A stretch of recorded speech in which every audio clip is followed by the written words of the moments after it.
paling halus. Paling halus ini kan, paling itu. Tapi lah wanita pakai segini itu kan, itu mencuri, korupsi. Iya. Ya kan, tidak menghiraukan apa-apa kan, jadi engkar. Itulah didatangkan ini. Itu karena mengapa didatangkan ini? Karena Aceh ini daerah yang paling kuat agamanya. Nah, jadi tsunami ini adalah yang terbesar, artinya di abad ke-19 sampai sekarang. Jadi dunia belum pernah melihat. Nah, itulah artinya seluruh bangsa asing datang ke Aceh untuk menyaksikan. Itulah artinya kehebatan ini. Nah, jadi membantu rakyat Aceh. Kapal Sandin melihat sendiri kan, habis semua, rumah-rumah habis semua. Nah, jadi itulah. Jadi dalam hal ini bangsa asing itu membantu 58 negara, kan, 58 negara yang membantu Aceh. Nah, tetapi oleh bangsa Indonesia, terutama RI itu tidak mengizinkan. Malah kalau bisa bangsa asing itu dia membangun dia seperti semula, malah lebih katanya, begitulah kata-katanya. Nah, tapi disanggah semua, sampai malah diusirnya dengan alasan serba macam.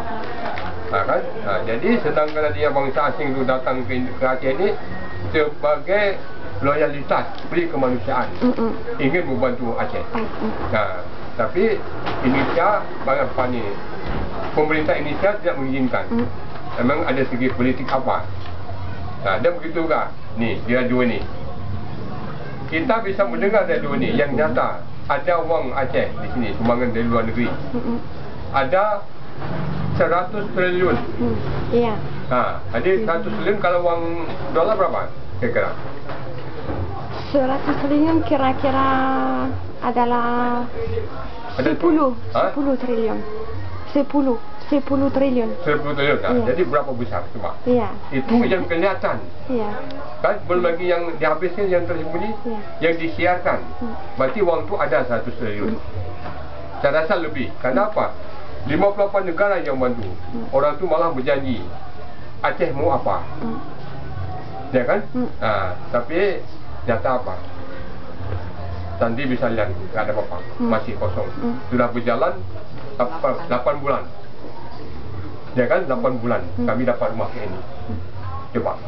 Uang jaduk kali 150 miliar. Jadi nggak ada. Mana ada? Nah, jadi kalau bisa Aceh ini dia mati. Nah, kenapa mati? Kan? Karena Aceh ini sudah minta artinya merdeka kan, terjadi pemberontakan. Nah, jadi ini secara logika. Misalnya kita, ini saya